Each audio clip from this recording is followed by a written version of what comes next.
Itong dagat na ito, itong napakagandang dagat. Kasi dati itong dagat na ito, ano yan eh, wala pang ganong mga buhangin dyan. Wala pang ganong mga, mga kangkong. Dahil yan puro, puro buhangin yan eh. Na, nanunulya kami dito nung araw eh.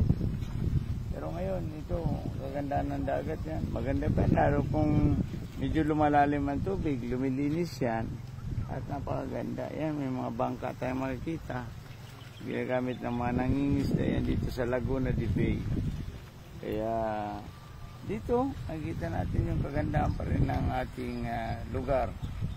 Kaya minsan lang, nasasayang ng ginagawa ng mga tao na dinudumihan ng ating lugar na ginawa ng Diyos. Yan, mga dagat, ginawa ng Panginoon yan, nilikha ng Diyos yan para sa mga tao. Yan, purihin natin ang Panginoon.